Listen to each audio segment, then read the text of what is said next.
Think about a defining moment in your life, a moment that had a major impact on who you are today, a moment that made you rethink your priorities.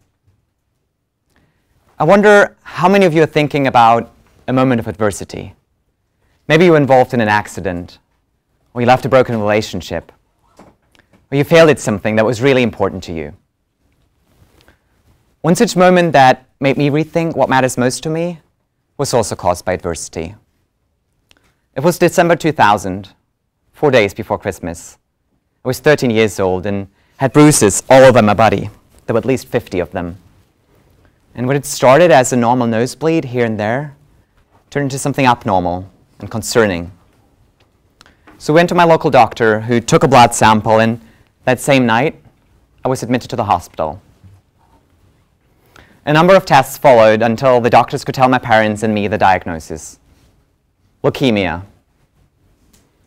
And I can still very vividly remember my first reaction hearing this. Well, at least it's not cancer.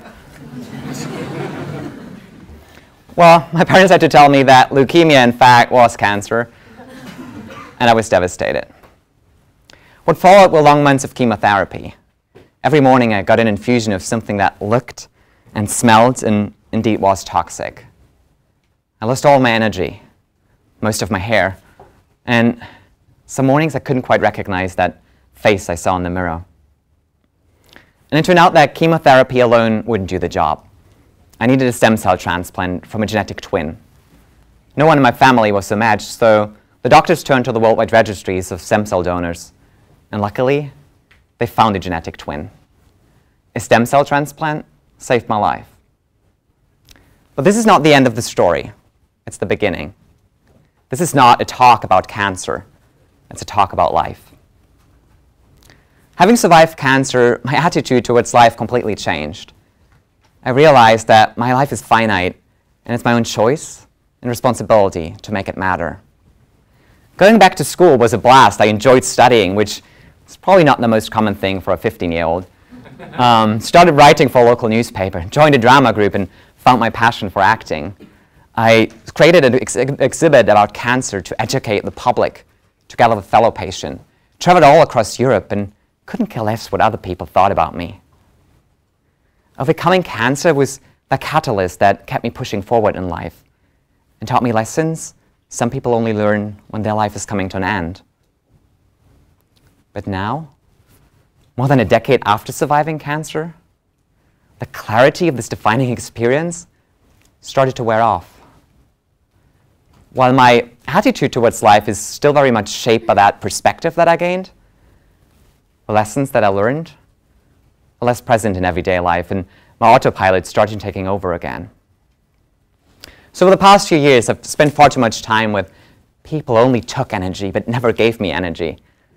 I worried too much about what other people will think about me, and worked too many hours and treated my body with far too little respect.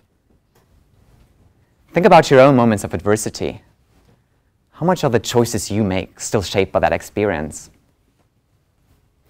Since coming to Stanford, I had a lot of time to reflect on my own life, and I realized something. Lasting change in life doesn't come through the occasional setback or crisis. Lasting change in life happens in the small moments of each day, the small moments that give us the opportunity to reflect on our lives and reconfirm or change who we want to become. So the other day, a close friend was asking me, what's one thing in your life that you want to change, and what keeps you from doing it? I instantly knew the answer: being single.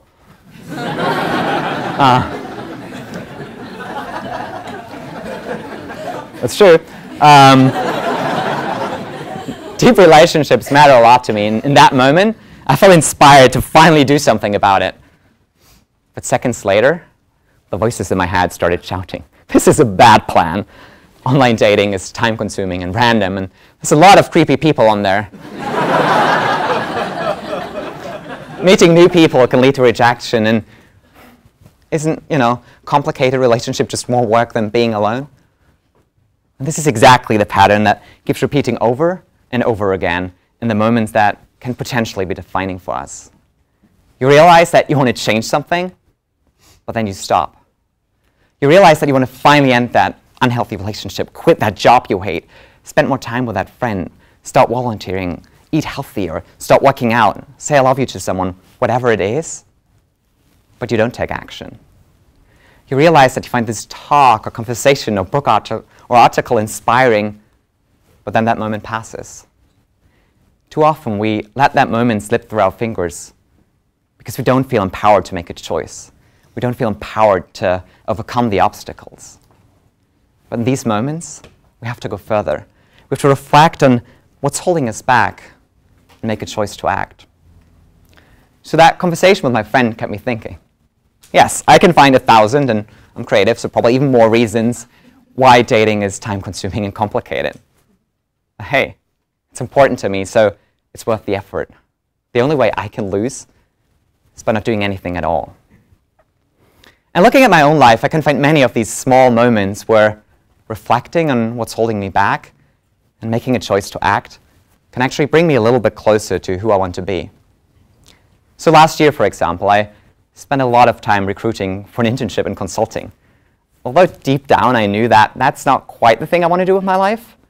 But it seemed prestigious and other people were excited, so I gave it a shot and went to all these recruiting events and case prep sessions and interviews and, well, actually ended up with an offer letter.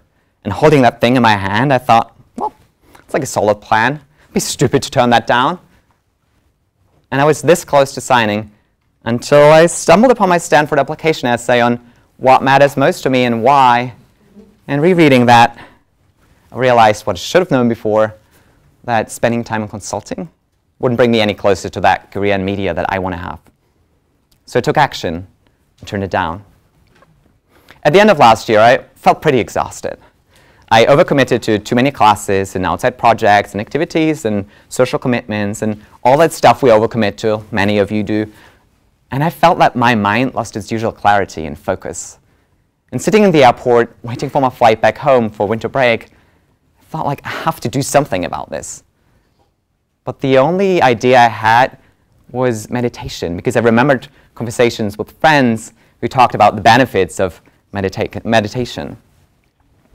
But I didn't quite like the idea of sitting cross-legged and focusing my breath for like 10 minutes and hoping it will be better.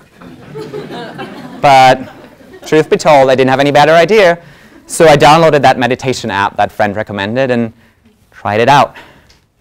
And what can I say? I'm doing it every day now, and my mind is a lot clearer, and I'm actually taking a meditation class next quarter. And this list of small defining moments where reflecting and acting can make a difference is practically endless. And I'm not a master in acting on all of these moments yet. I'm still figuring things out. But I want you to think about your own life. Think about yesterday. What did you do? Who did you talk to? When did you feel inspired? What were the moments where you thought, I should do this, or I should stop doing that, but you didn't take action? You left that conversation. You put that book aside. You closed your eyes. We think too much and hold back too much. We want to do so many things in our lives, but we don't even start because we think we can wait. Don't wait for cancer. Don't wait for adversity to hit you in the face.